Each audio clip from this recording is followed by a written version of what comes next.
Hello, everybody. My name is Vicky Hanna. I'm your trainer for this session. So this is for Certificate 4 in Mental Health, the Wednesday night class, and we're covering the unit CHCCOM002, and this is session 2. So addressing communication needs. So all of our learners have the PowerPoint slides, and I'll go through these. We will cover what communication different styles are, the resources that you're able to access through your learner's guide. And then we're also going to start to work on what is it that the assessment is about, what is it that the role plays are about, because there's actually 2 quite big role plays.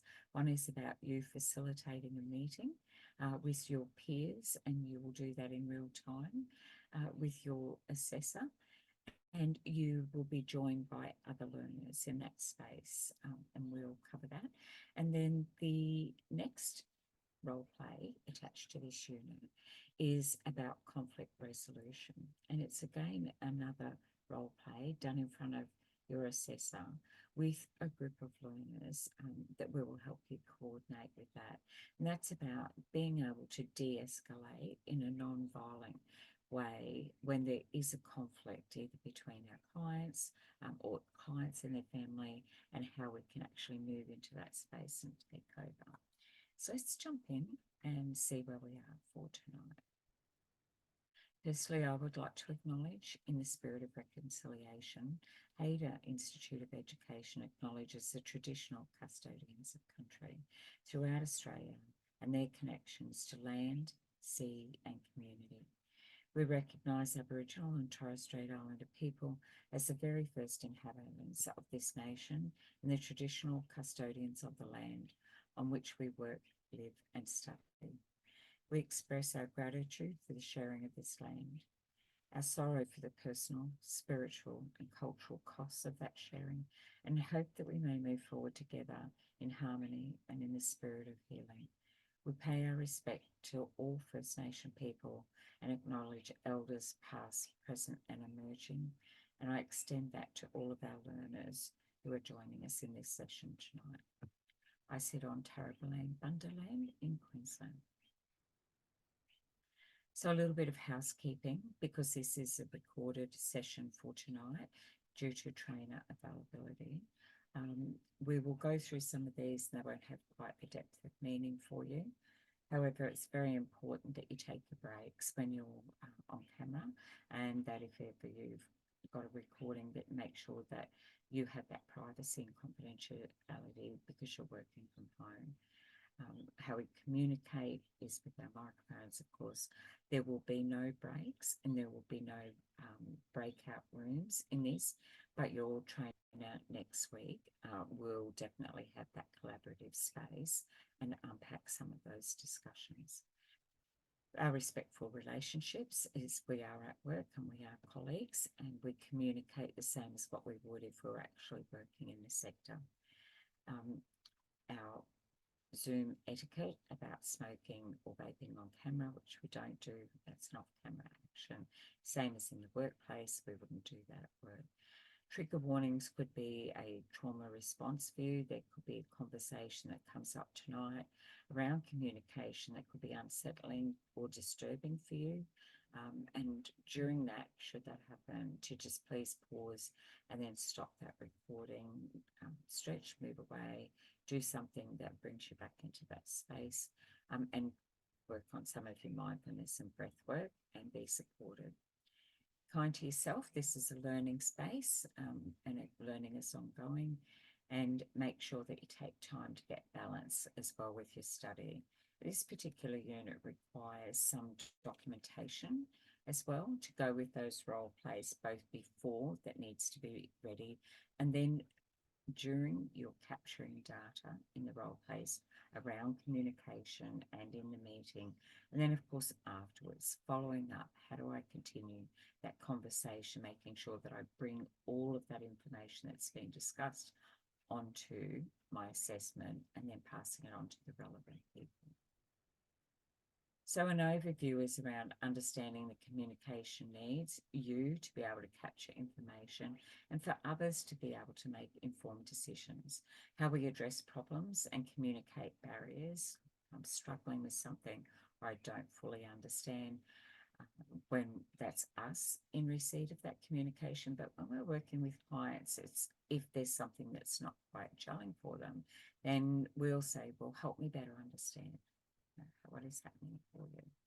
Diffusing conflict and difficult situations. Us as workers only take the position of being able to bring people together to reach a collaborative and consent for our clients to be able to have that. So it would be reasonable to think that our clients would from time to time face challenges, not necessarily the conflict with us, but the conflict that they might be experiencing with others. And what's our role in mental health to make sure that people are heard and there's equity in that space, and then seeking feedback to be heard and to be understood. So we would not do a warm activity at this point on a pre-recording, but at the beginning of every session, I like us to do self-reflection. And as you're coming into this space, on a scale of 1 to 10, 1 is I'm feeling very flat and low. 5 is I'm here, I'm present. And then as we start to climb through those numbers, then we might say I'm 7 or I'm 8. So I'd like to do that before we jump into every session to go, how am I traveling? And then it's also a great tool to be able to say to our clients, let's do a check-in. And then at the end of that check-in, if someone is, as they're checking out, you're wrapping up your session, it's like, look, I came in as a 5 and I'm leaving as a 7. I feel as if we had a really good session. And that's for the client to be able to go, how am I traveling? So our communication is about how that works for others, but also it's around our self-talk. There's some of our basic communication needs. We need these communication, and it happens not always verbally. It can be through our non-verbal and the energy that we bring into that space, whether someone's really heightened or whether someone is fairly flat. So we need to be able to assess that of our clients, our colleagues, the people that we work with, or our peers who we sit in class when we're there in real time. And then our networks that we have when we're trying to assist clients through seamless referral pathways out into the community where we'd have other service providers to assist us with a plan moving forward. And then that our communication skills are both active, so it's like a body language, and then effective, and that they are listening skills. So when we talk about active listening skills, we'll have some of that discussion tonight, and then also in our final session before we go into role plays. So understanding our communication needs, so ours and the needs of others. So we start with the person who is communicating. So we view this as the sender. What message are they wanting to send out there? And then how does the other person receive that?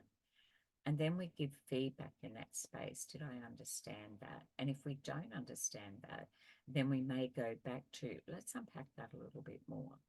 In a setting around mental health in the community sector, we often work with vulnerable people and they don't always hear the information the same way that we may intend it to be passed on. So we need to make sure that we're checking in.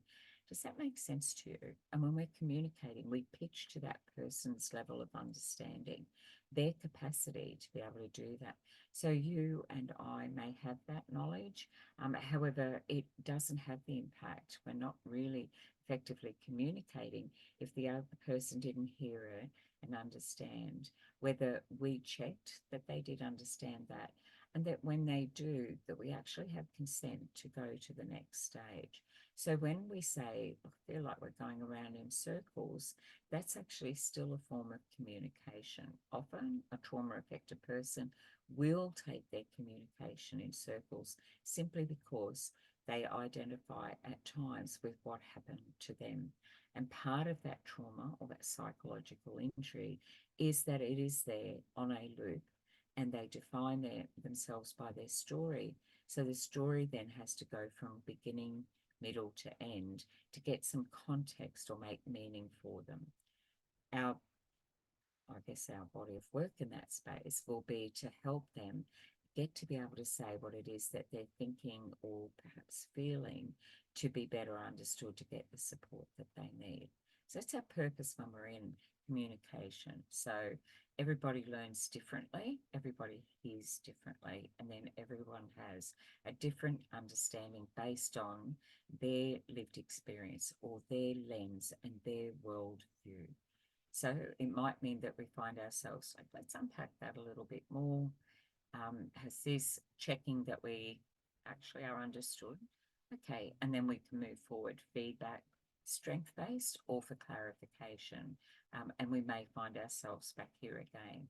If we're seeing somebody on a regular basis, then this is how we establish our communication style. Like when someone goes, I really like my work, or we click, it's because we've found a way to communicate effectively in that space with lots of different ways, not simply the language that we need. Okay, so moving on into this space, how we receive our message, we're backwards and forwards. We might go there a few times.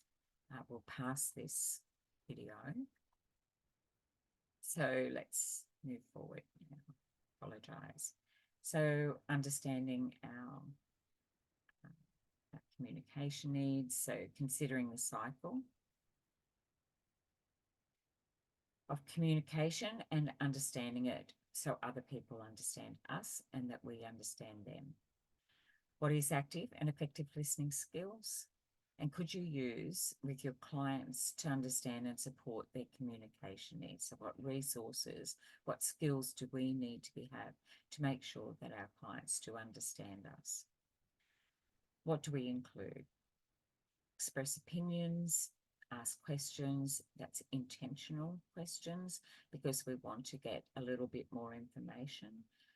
Listen rather than speak, for people to have time to think and process what they're saying, that not every conversation the first time is fully understood, and we're establishing our communication style.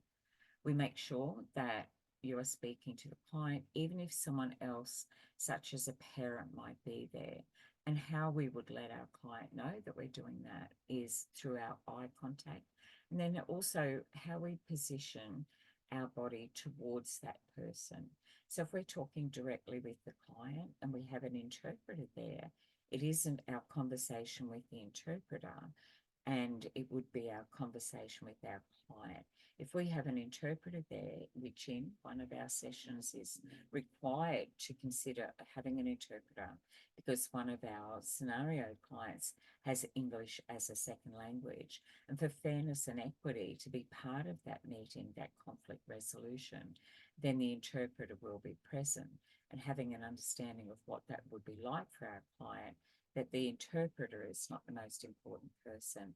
They are there to make sure that the information is relayed to that person, but the primary client in that communication is the person that we're speaking to, whether we understand them in their language or whether they understand in us. That's a resource and a skill we would put in place so that we have equity.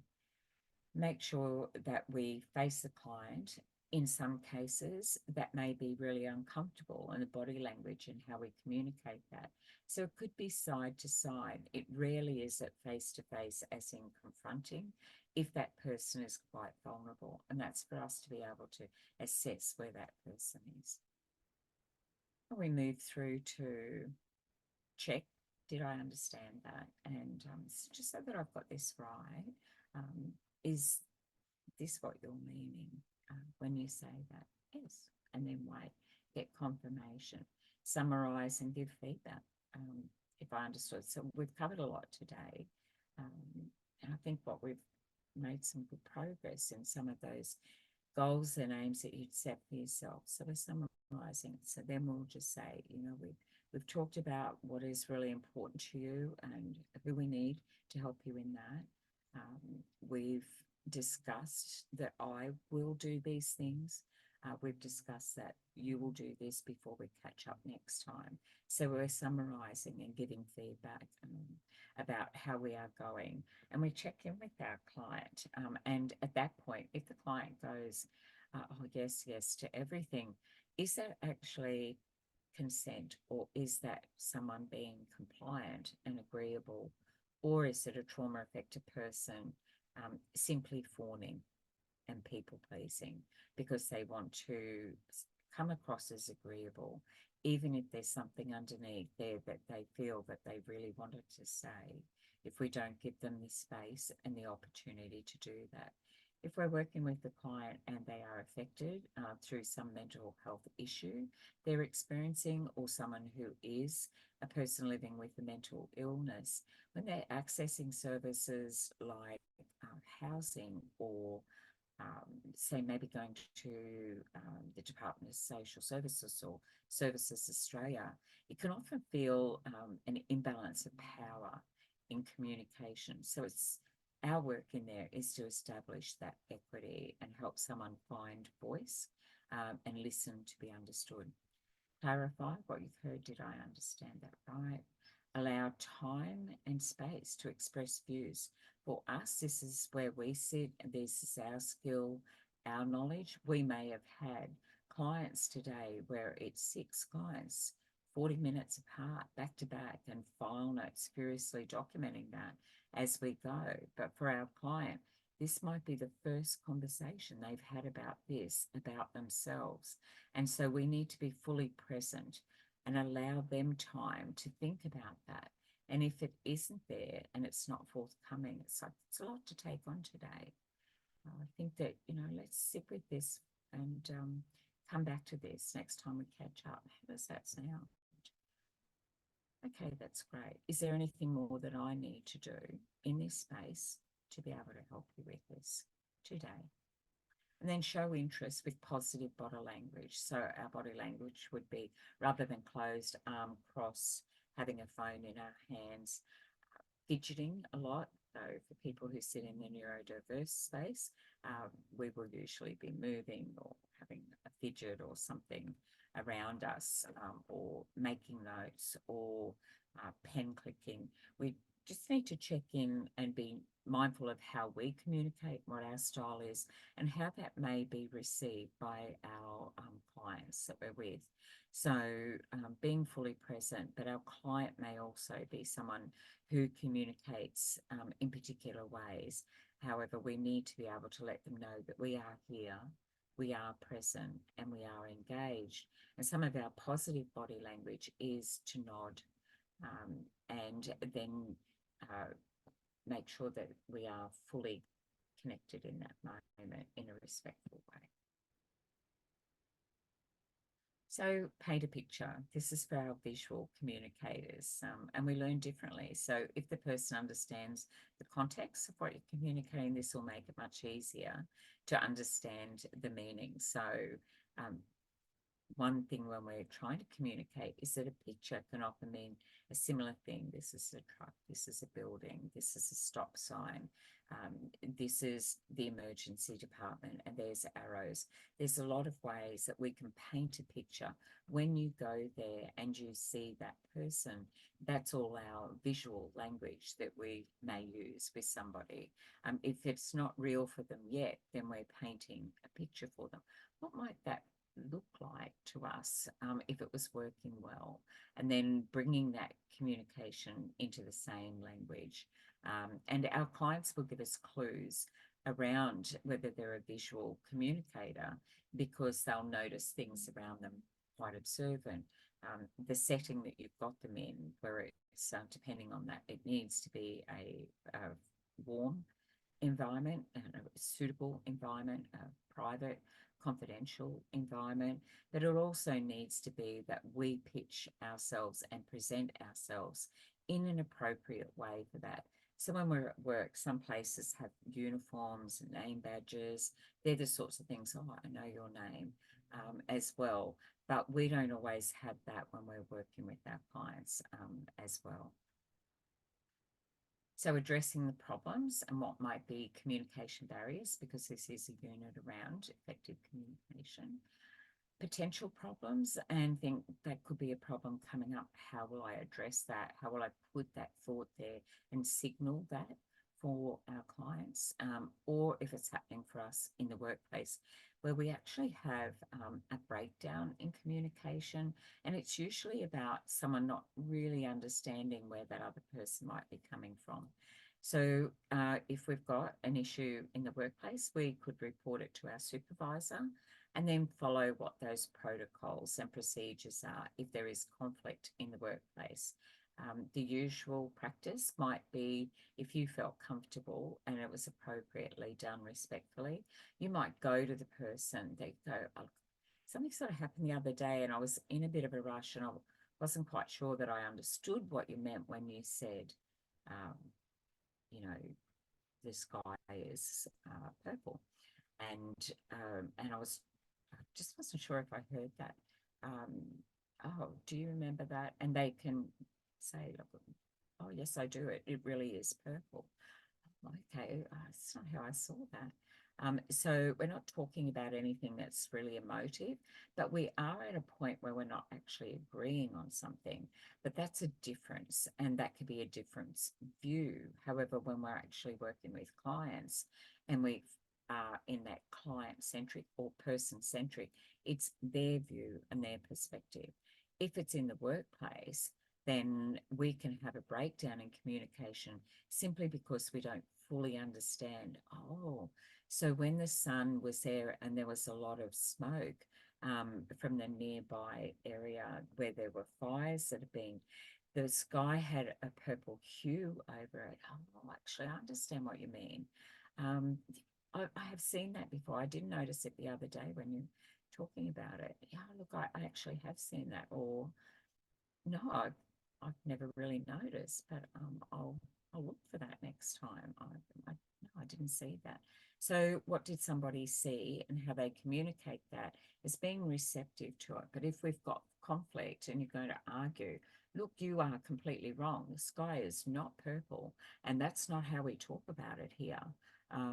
So it's like, well, it was. That's how I saw it.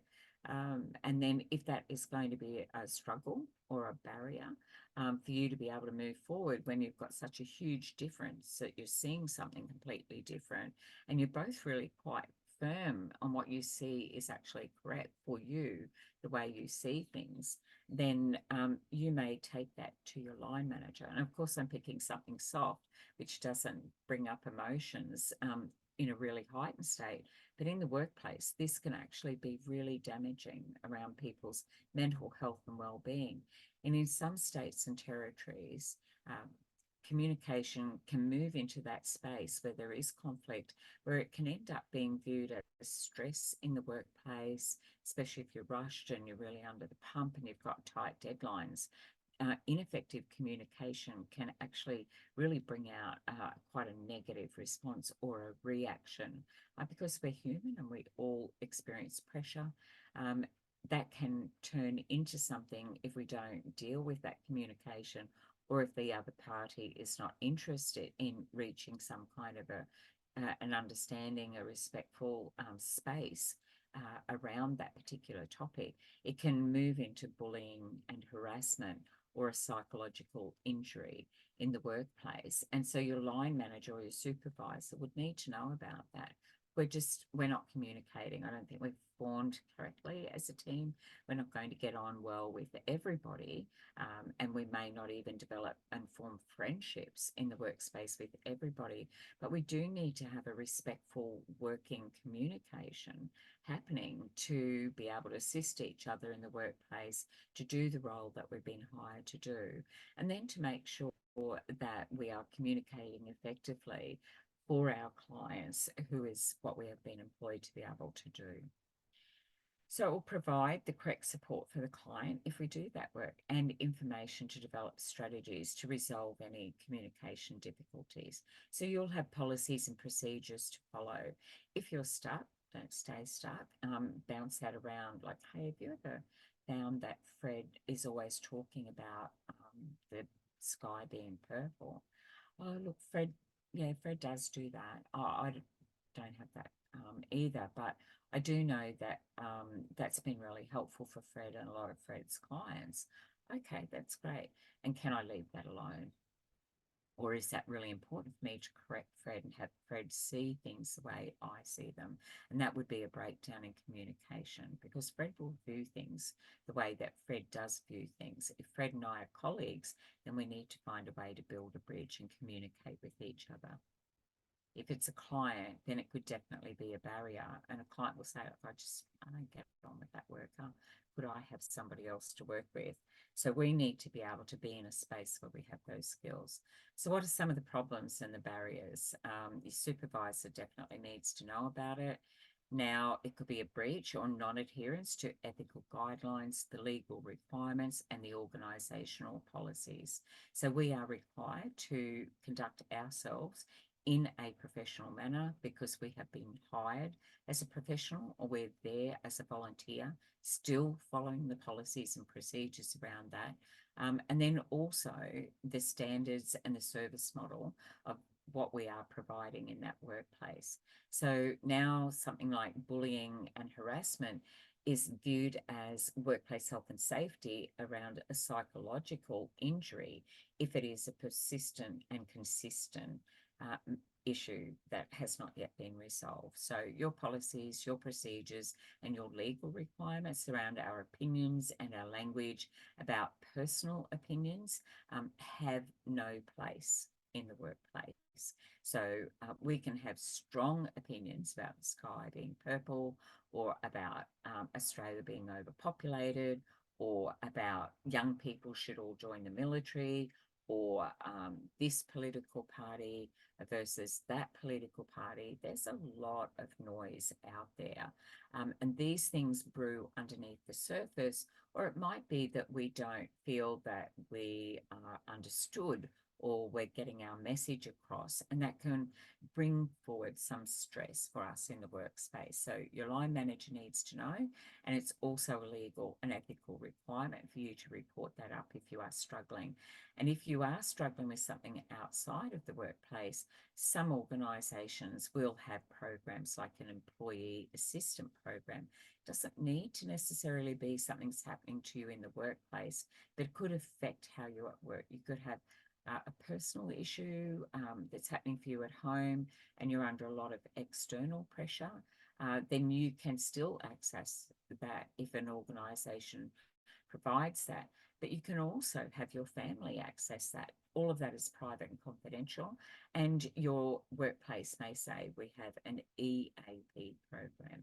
So that's a really helpful resource. And it could also keep people out of mediation space, or it becomes a human resource employment agreement kind of situation.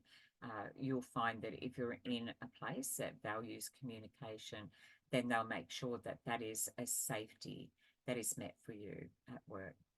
Any events which impact on clients and or for colleagues, so incident reporting, your effective communication in your file notes, so that if you're away, someone else can see where you're up to and go, oh gosh, where was Barry?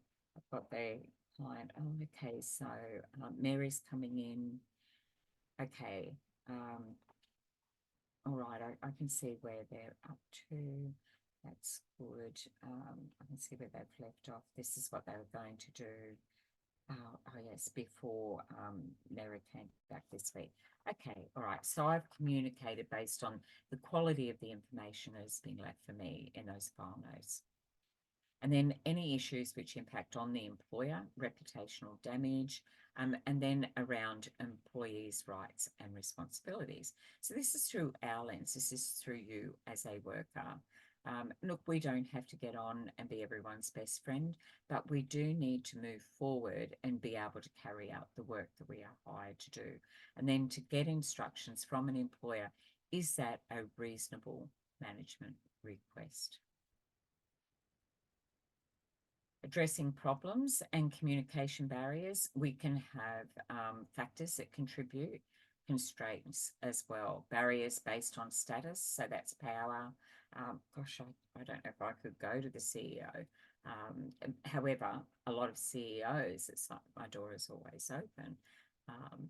And some colleagues, where it's like, oh, wow, they're like, yeah, like our cubicles might be really close, and there could be a sense of privacy. However, we might feel a little vulnerable around that based on the status and the role, power imbalance, time constraints, information overload, deadlines, KPIs. Gosh, I've got to see this client. I've got 8 clients back to back. Gosh, I hope not everyone turns up today. I'll never get through this work. That's our self-talk, addressing those problems. We could also be not given enough communication to be able to do that, or we don't fully understand. And then how do I say, I don't really think I get that? We might go to a peer and say, oh, look, I was just, if you had some time, could we just sort of talk about that? How did you find that? And, oh, okay. Oh, it just means that. Gosh, I'm so glad I came and spoke to you about that, because I just didn't get that. That makes sense. Okay, and then take notes, and it would help. And that's our professional communication that we have, which creates what we refer to as people and culture in that.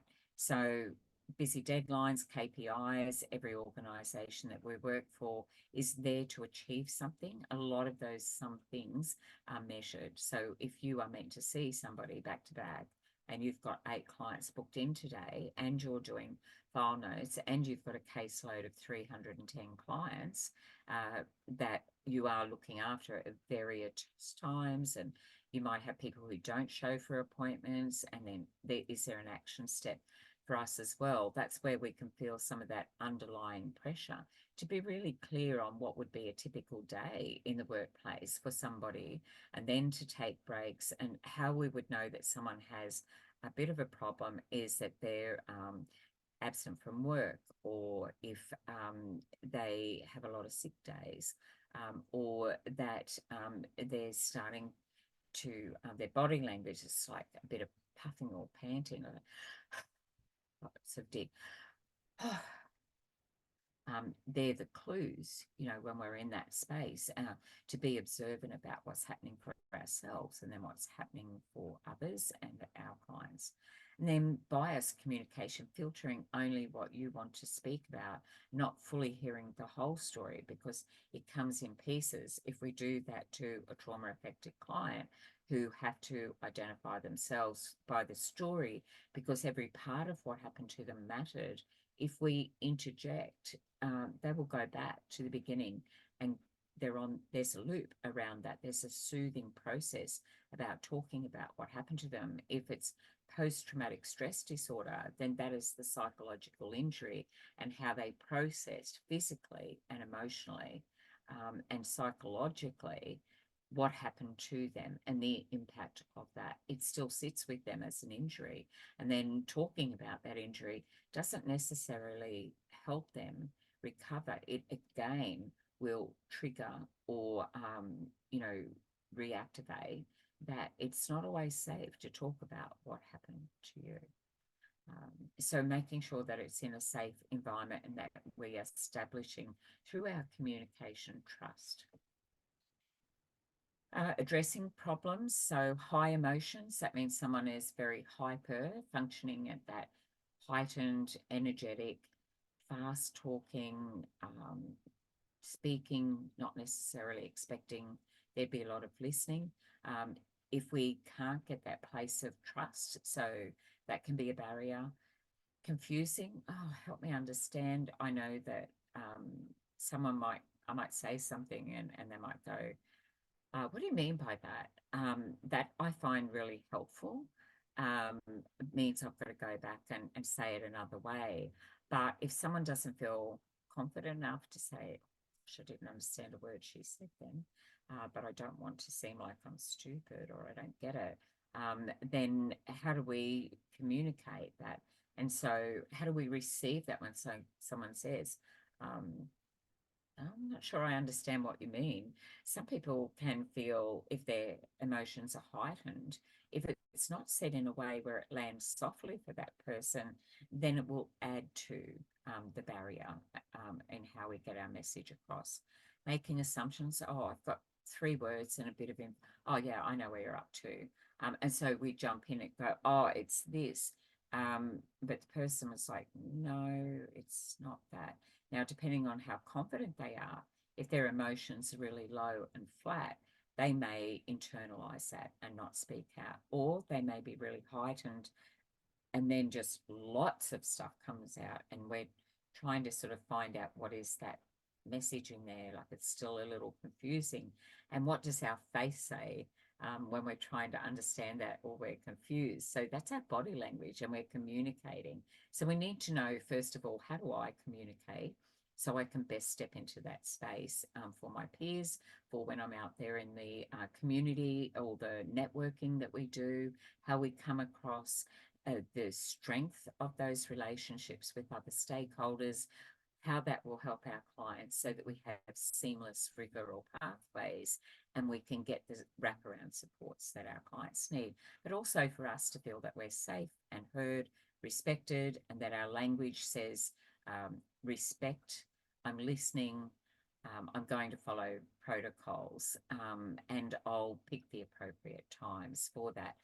An email, firing off an email might be, it has no emotion and there's not a lot of context in that. It might be dot points like this, but if the message is confusing, we need to stay in that space. Oh, could you just say that again for me? I don't think I heard that. And then what might be a barrier to get to that stage? If we don't address it, then that person can sit having these conversations with themselves about it, and then it can go down an area of making assumptions, and we need to bring it all the way back again to get there. So checking in with our clients. Did I hear that? No, you've got it completely wrong, Vicky. That's not what I meant. Okay, I'm sorry. Let me understand what that is. So, I'll have managers say to me, I'm not really sure what you mean, or Vicky, that was a lot that you put into that. Could we have a call? And then what would be the key points that would come out of that? And then we would pick that time. How about we catch up and we do that there? Or when we're in the staff room, if we're around other people. In COVID, we found a lot of that communication got missed because we were disconnected, or we were put in a space. You, as learners, of course, have virtual classrooms, or you watch it based on a recording. And then when you have those rich conversations in real time, and how we summarize and bring that back, the people who perhaps in a recording weren't privy to that conversation and are getting up to speed, making sure that we bring those class conversations back if they're relevant to be able to do that. And next week's session will be your final one on this to prep you for that. So when we're in a meeting, which is what one of your role plays is, that meeting is actually a serious matter at work, coming from top management, sitting with everybody who's been called to this meeting, and we can come in with high emotions, mistrust, or we're in trouble, what's going on, confusing, I'm not quite sure, we think it's actually going to be something else, and then not being able to collaborate to get to that professional relationship and work within our boundaries rather than in our emotional state when we are there as a professional. So when we put on our resume, good communicator, know that, that isn't just I'm a good talker. It's like I'm a good listener. And what is our client? Our client often won't have the language to be able to say what they're thinking or what they're feeling. How do we set professional boundaries? What our boundaries are the scope of our role. What am I hired to do? What area and projects am I working on? Am I actually doing the tasks that I was hired to do? Or because I've got an interest in another area, am I going to make it about that? Or I'm going to bring my personal views? Very important that when we're working with our clients, that we're not establishing a friendship, that we are engaging with them to help that client address some of those goals and aims and maybe unpack some of those strategies to be able to help them. But in the workplace, are we violating professional boundaries? And is that our responsibility, or is that the culture that we're working in? Developing strong feelings for a particular staff member or a client would be an unprofessional. It could also be viewed as a breach of someone's human rights. It could be viewed as taking advantage of somebody, and that could be, if it was persistent and consistent, that could be a matter that could be referred over to the courts, where you then become part of, or you may be the victim of that. So your policies and procedures will require you to work and conduct yourself in a particular manner. In Fair Work Australia, all of that is there. There's even some really good quick checklists around whether it meets the threshold or whether we think maybe it does.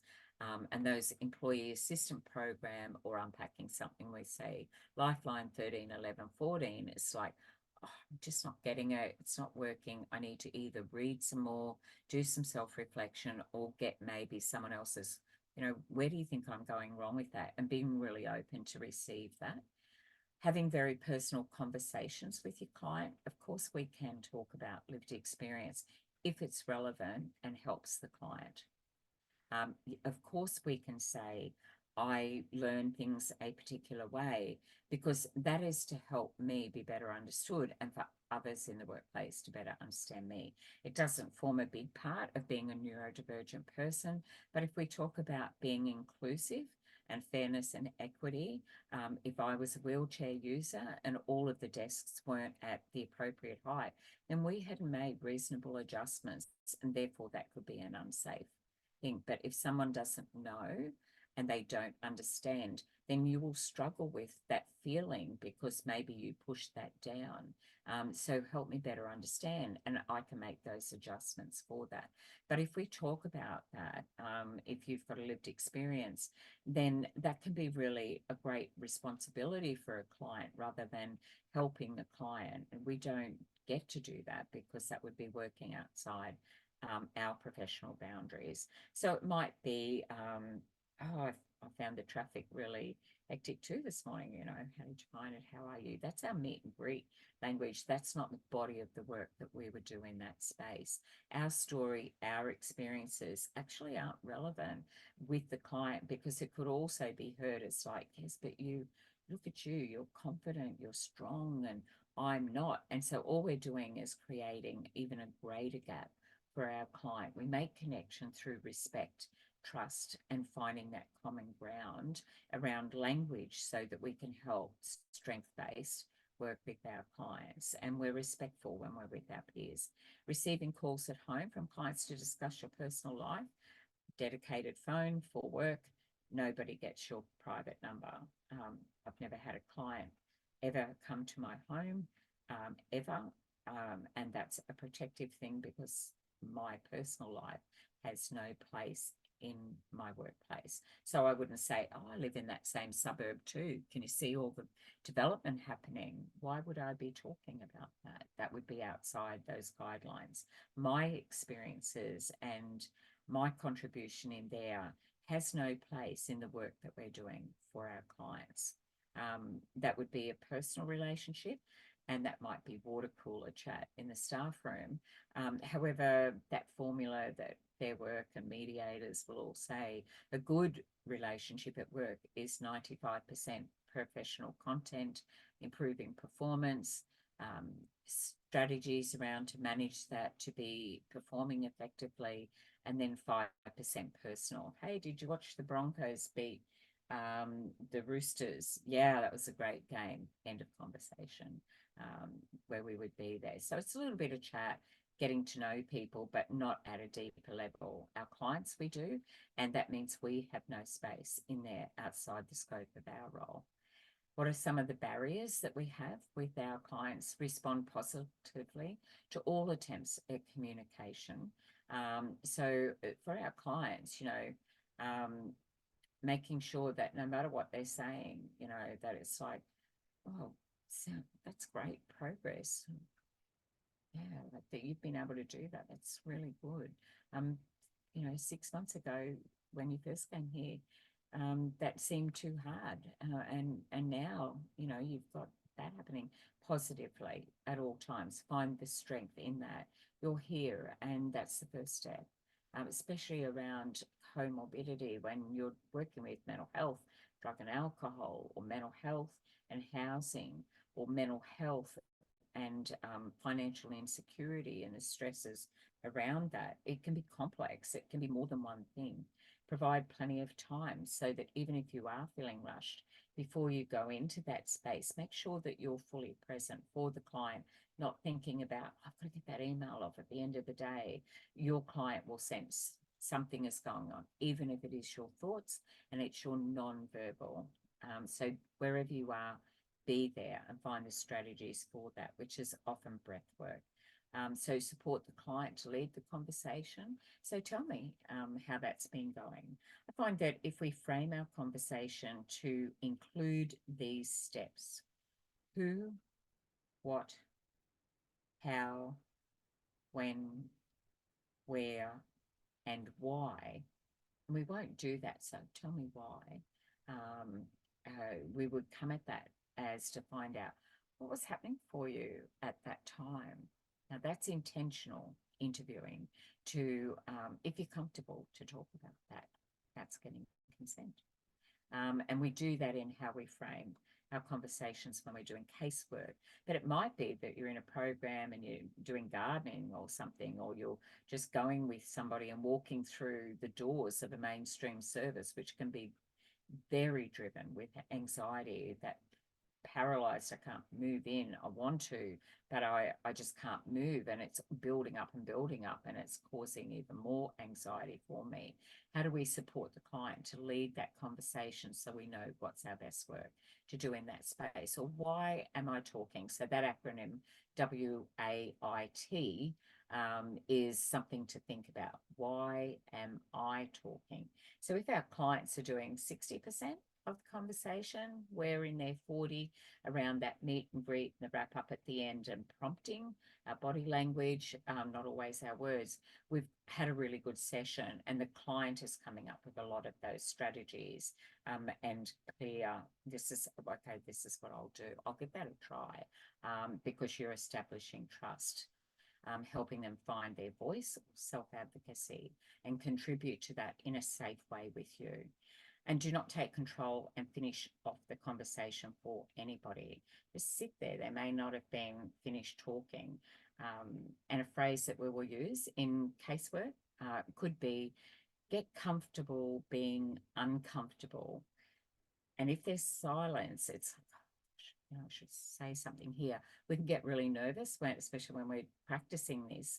I don't know if I've got all the words. Just be in the moment and let that go. Silence is a safe space for some of our clients, but please don't rush into it. If we think they're processing or thinking about that, they might be deciding, can I trust this person to tell them a little bit more? Because they are talking, they've got thoughts running around and they're trying to decide.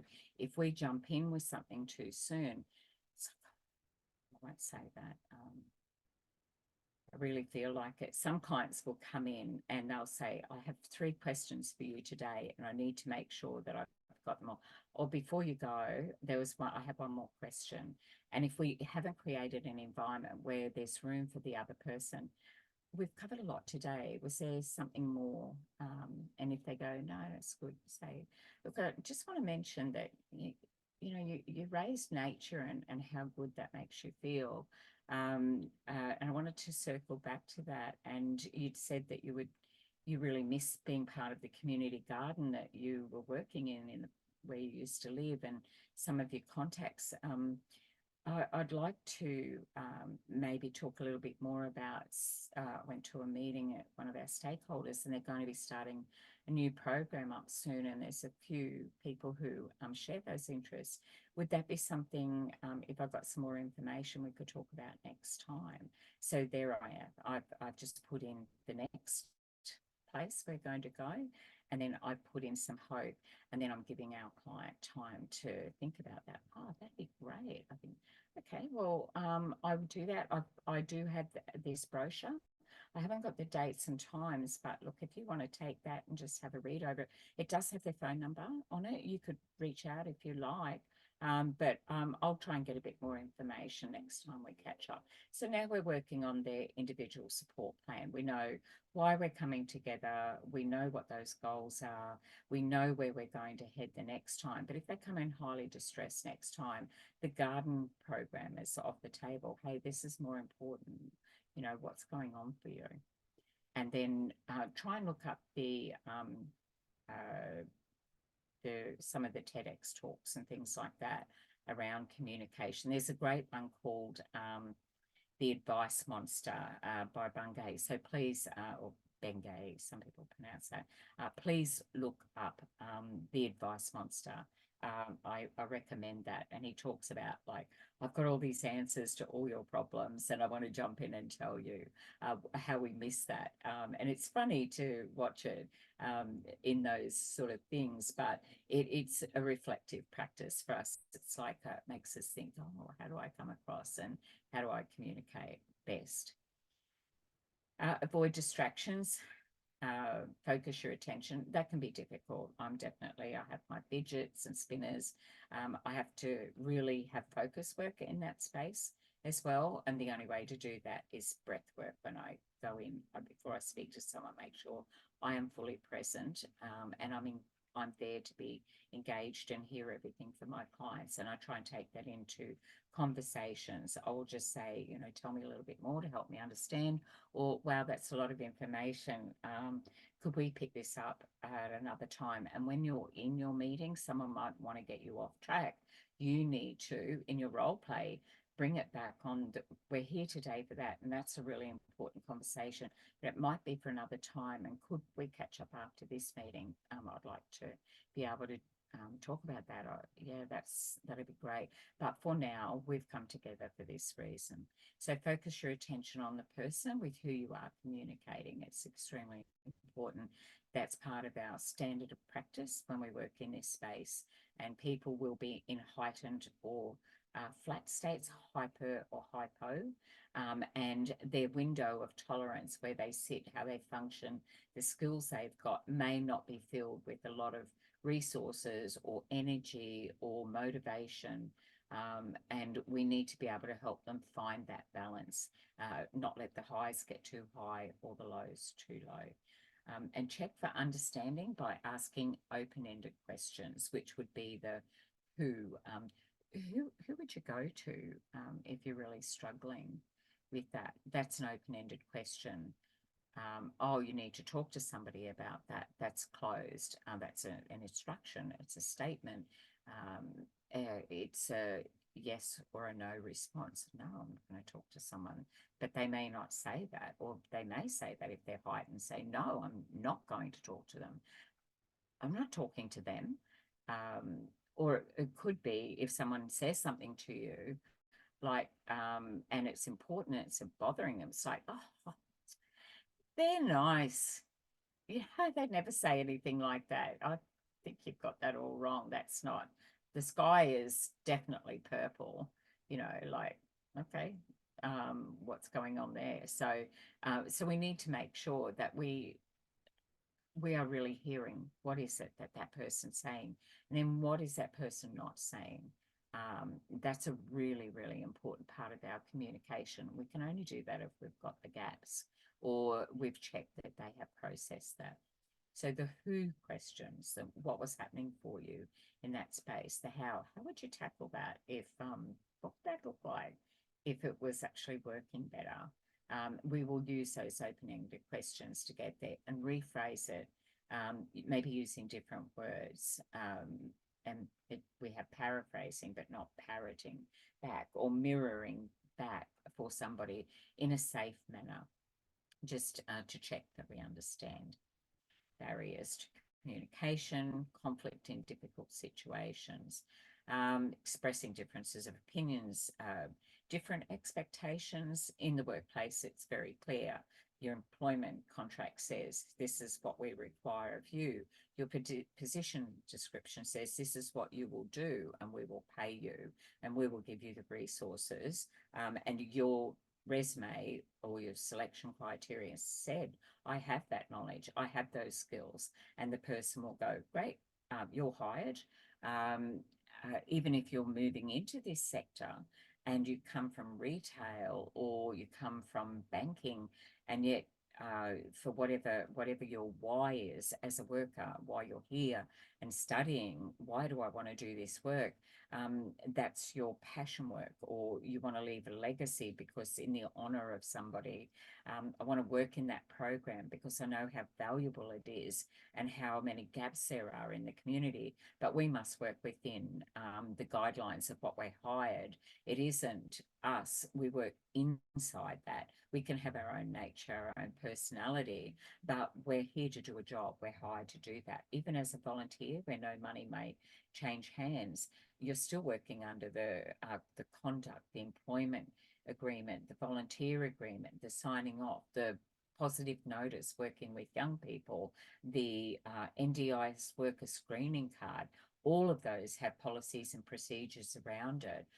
And often we will struggle because we're in conflict with ourselves about what we really want to do in what it may say we must do. Or we may be in conflict with our client experiencing something with family members who don't agree with the newfound strength and voice that they found because of the great progress that they've been making in your program. And it's shifting things for them at home. It's like you're leading them astray, or you're taking them away from our family. They're not acting and behaving like they used to. That can be a real tipping point and create conflict because there's a lot of fear underneath that. We need to be able to make sure that we build a bridge and we diffuse some of that and help people better understand and do that mediation space and bring people together in the same space. And then actively involved in negotiations and to reach that agreement, which is one of our role plays. CHCCOM002 T4 is task 4, and that is around conflict and situations. So we'll have a conflict resolution policy in the workplace. Fair Work Australia will talk to you about what is conflict in the workplace, and that could be differing opinions are not necessarily conflict, but if the person's mood or response is heightened, it can feel like it is. So it's just getting something clarified. It's essential to any organisation. They will occur because of two things: different philosophies, so my world view, and then also different ways of achieving the same task. I do it like this. Okay, oh no, it's done like this. And whether that is correct or not, then that will sit in your policies and procedures around that. That will be our worldview. Well, look, I believe it needs to happen like this, even though it's very clear that there's a task and both people would have that task to complete. However, it's like, well, I've got a different view around it.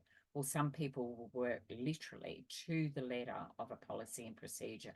And a procedure is about keeping you safe in the workplace to make sure that the communication is safe, that you've got those resources, that you have the understanding.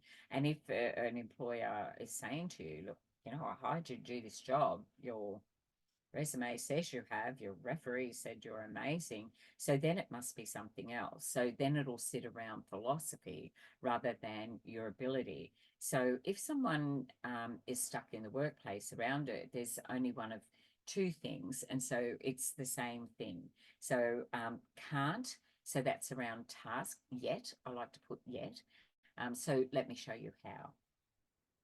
And then won't, then something's in the way, and this sits around the philosophies around an opinion that might be, I think it could be done another way. So it's about differing expectations, not necessarily right or wrong, but there are some things that, yes, we must always report an incident. That would be wrong not to, rather than say, oh, Billy's a great worker. I'm sure you misunderstood what Billy said. Here's a client coming to a worker saying, I got this bruise he hurt me. I'm upset. Oh, Billy's lovely. I'm new here, but and not report that. You know, it's just a very serious incident. There are responsibilities that sit around that. So it's extremely important that we know how to communicate, where to put that information. Having a resolution, we are passing through the videos, of course. So team, develop a culture of positive communication. That is how we speak and how we listen. Avoiding conflict. It's not a comfortable space. Some people like to be combative and like a good discussion, but is that actually appropriate and relevant? Respect the views of others always. Communication should be constructive, not destructive. And open and honest communication. If we hold back, and that's a conversation I'm going to have with somebody else when you're not around, that wouldn't be open and it wouldn't be honest. You're not being authentic in there, or telling someone different information when you know that that actually isn't accurate. Some things are need to know and some things are want to know. And that will depend on, does my role, say I have the scope to do that. And if I start working outside of that, I'm going to be getting the kind of attention that I didn't really want. And how strong is that? And that could simply be, you know, I need to learn a new skill to be able to do that, rather than sit in that space of conflict around that, or seeing it from someone else's perspective, and being respectful about that. Like, okay, I don't really agree with that, but I know where you're coming from. I do get that. And they're not asking for agreement. They're just asking for collaboration and cooperation in the workplace. When we're dealing with conflict with our clients, they may have a complaint or give corrected feedback around that. That's communication. And we can't improve if we don't have good communication to really be understanding what the other person means, and then for us to be able to clearly explain what is it we're actually trying to say here in a safe way. And building a team, so resolving workplace conflict, you can watch that in your time, and do not ignore the problem. It'll fester, it'll brew, it'll show up and keep popping up in other ways. Allow, absolutely allow everybody time to think and process, and then follow your organisation's conflict resolution policies and protocols. Go to that person. Is that actually outside of the policies and guidelines? Am I trying to change it to make it fit me, rather than me do what I said I would agree to do, or I have the right to change my mind in that space as well, and not try and make it something that now different, or just because we have that skill. So I might have Reiki skills, and that's lovely if I use them on my dogs.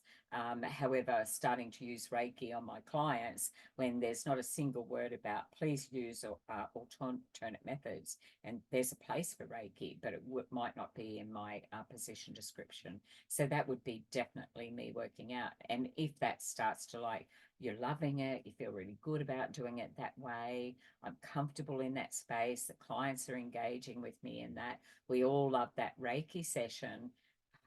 Actually, I'm working outside my guidelines of my job. I wasn't hired to do Reiki. I'm actually going to have another conversation, likely. But they really love it. Yeah, but that's actually not what a mental health support worker is doing, unless that is actually part of a program and it's evidence-based and it sits around here.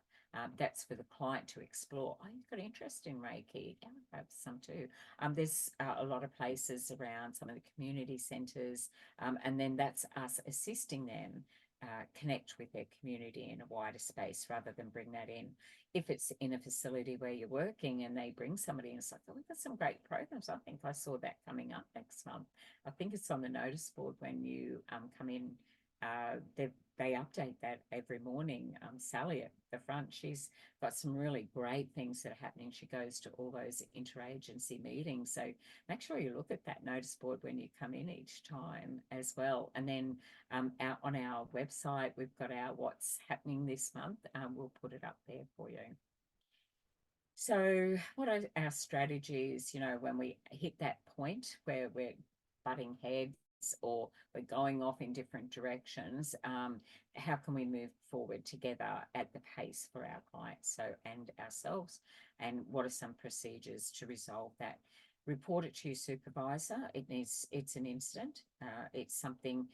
If you go to the policies or you go to Fair Work Australia, you can go, yeah, that's definitely outside of it.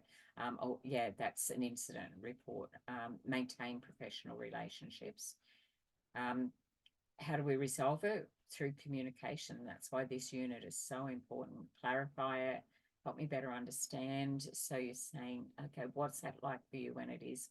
Okay, so it would need to be not as noisy, or speak a little slower, or listen to what I want to say, or I've got to tell you the whole story. Collect more information. Okay, I'm not there yet. I'm still a little unclear what you mean. In a respectful way. Not like I don't get what you're talking about. That would be a complex statement. Explore all the different ways the problem could be solved. Let's have a look at that. Could we approach them? Could we learn a little bit more about it? Could we do some extra study? Could I talk to someone who's got that skill, who might have, say, if it's at work, been there longer than me? Could I make sure that I go to all the training sessions or our intranet where there's lots of things? I could learn more about that and find out to build. I might have amazing strengths in this area, but this is an area in this job, oh gosh, I'm going to need more of that. So I didn't have that in my last job, but that person over there seems to be doing it really well. I might just, see if I can work more effectively in the team and say, when the time is right. I was just wondering if you'd have time to show me that. So often we are in that space and we can go to our peers, or we will have some resources that we can go to in our own time and access at any time as well. Based on options, create a solution that everyone can agree to. Implement the solution. This is where we might need an interpreter for our clients, if that's the case, or it might be what's a reasonable adjustment in the workplace because someone's a wheelchair user, or someone sits in that neurodivergent space, or someone is living with a mental illness, and there are some reasonable adjustments that we make from time to time. Some of that might be hybrid working, some work from home, some work from the office.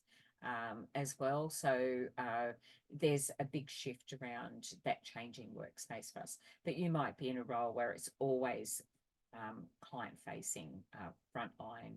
You may be a first responder in there as well.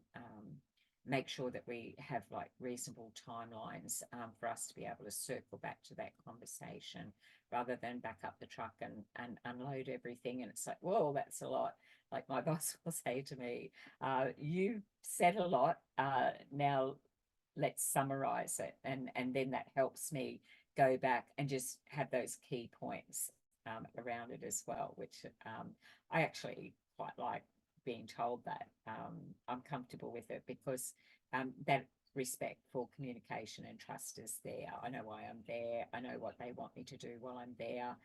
We're not at mix there, but how I may speak might be a particular way. And if we don't find that language to communicate, I could miss things, or they could see that happen, and we can have that in the workplace where people are, you'll hear the term quietly quitting, because we haven't sort of lent into an uncomfortable space to try and find a resolution or implement a solution.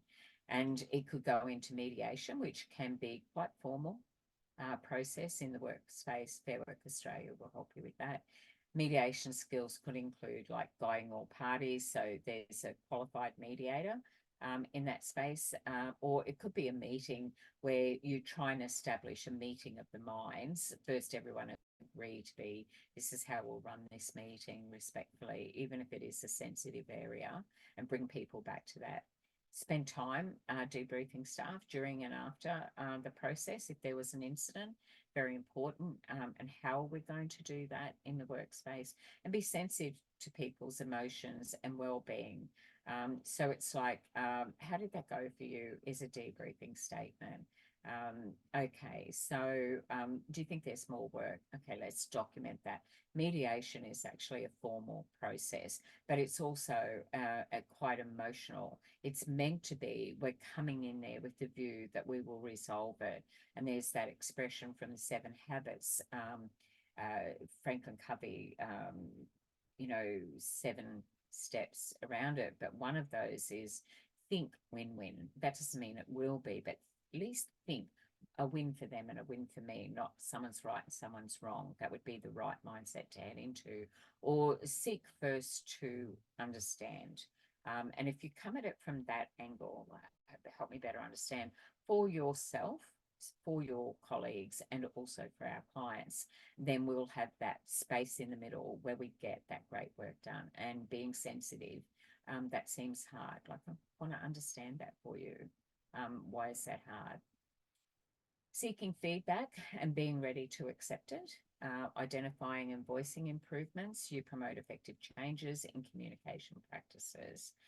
Is there a way, a time and a place? There definitely is. Is there a system? Oh, we've got a suggestion box, an employee suggestion box. We've got notice boards where information's there.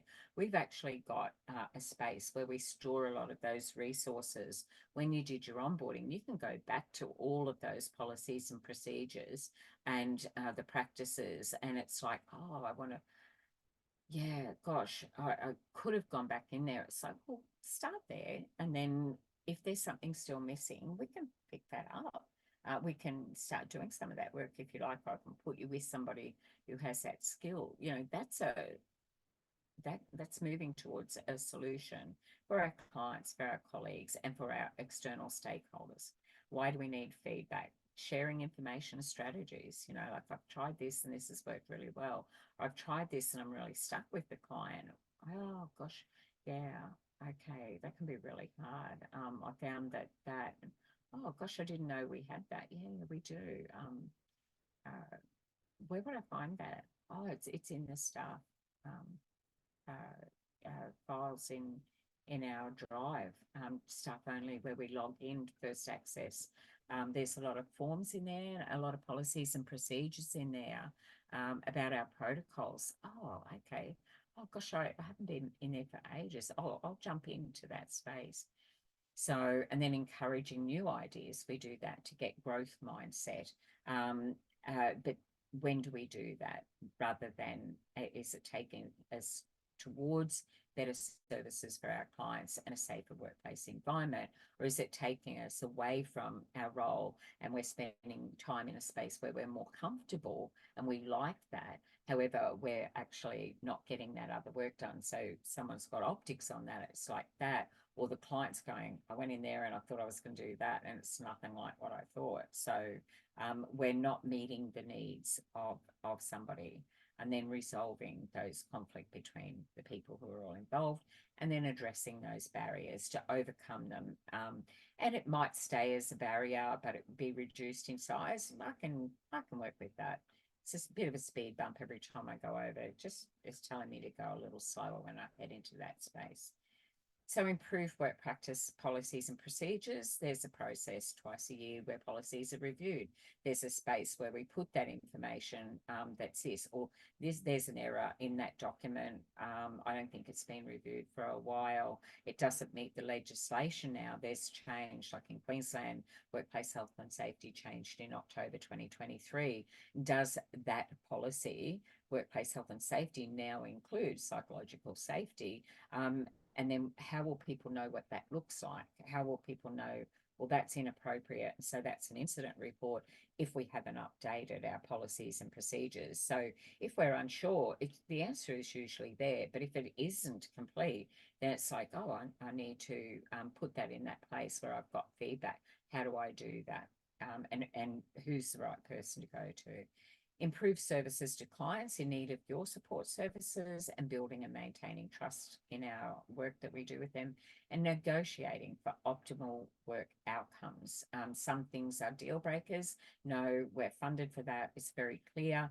No, the legislation requires that we do that. This is what everybody is required to do in the role, and that's what it is. No, we're not bringing in Reiki in as part of our case model because we're not funded to deliver that. However, it's a great idea, and it could be some of the programs that we run, and there may be a Reiki person in the community, and if the interest is there, then that could be one of those activities that our clients are engaged in to help them minimize their social isolation. Why would we be bringing that in? Is how will that benefit the client?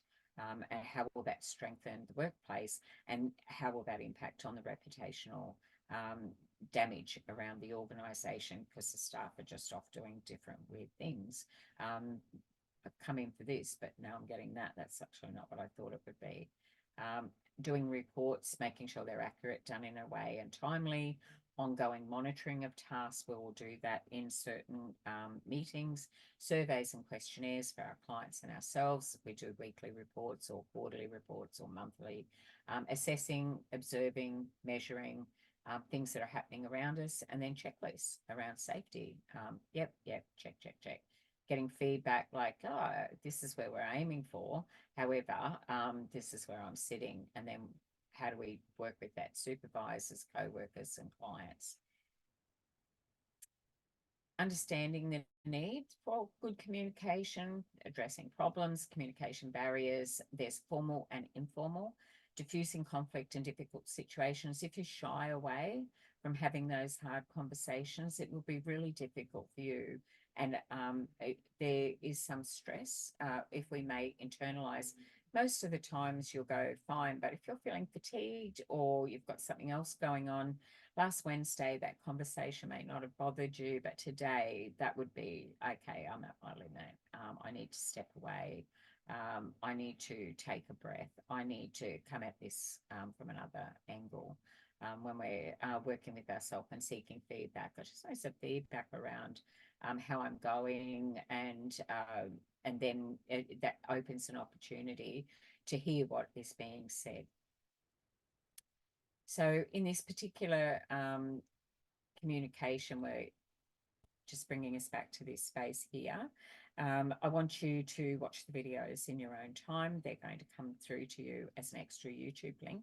I want you to go into what's required of you for the role plays to be ready for when you're in class again next week, and what are the tasks that you're going to be needed to do, and what is the supporting documentation. So for you to feel comfortable in this space, you might already be working in the sector, and these are things that you might have seen circle around a few times, different organisations, but there will be a common thing that comes back, and usually it sits around effective communication or ineffective communication, or our worldview, our philosophies around things, and the differing of opinions that sit around there. If we think about that, to seek to understand and to follow what might be the non-negotiables, and go like, this is a must do, this is a would like to do, if you wouldn't mind, then just ask yourself that question. Am I struggling with something that I really must do? And why am I struggling? Do I just need more training? Do I need more information? Do I need to talk about that a little bit more so I better understand? And how we approach that so people are receptive to assist us. So please go back to your learner's guide. Start to go through and get ready. What resources, what documents do I need? Is there a feedback forms I've got to get ready to do for my role plays as well? And then start thinking about your availability, because a lot of this will be done in front of assessor with a group, and your assessor will set that up for you. And it might take 2 or 3 sessions. I know Hader, we do some after hours ones.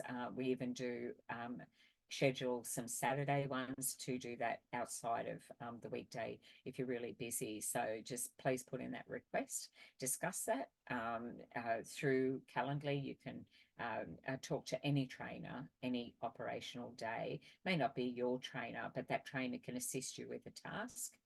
If you want your trainer, then that might be their next available time. You could send an email, but your trainer might not be working every single day. So the response time for an email could still be within a working week, and that would be reasonable, even though you might feel, I really need the answer to that now.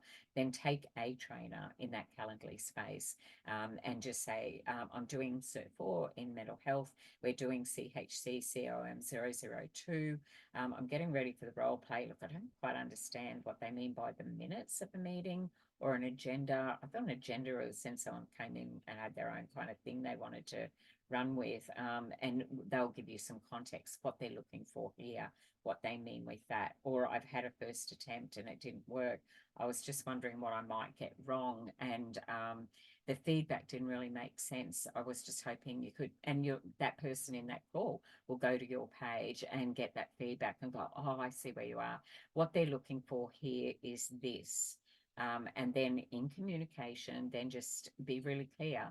I don't really understand that, and do the communication and say, no, that's not what it is. Get the most out of that call. Start practicing what that's like. And then if you go, well, I need to talk to my trainer every unit that I'm in, then schedule that in.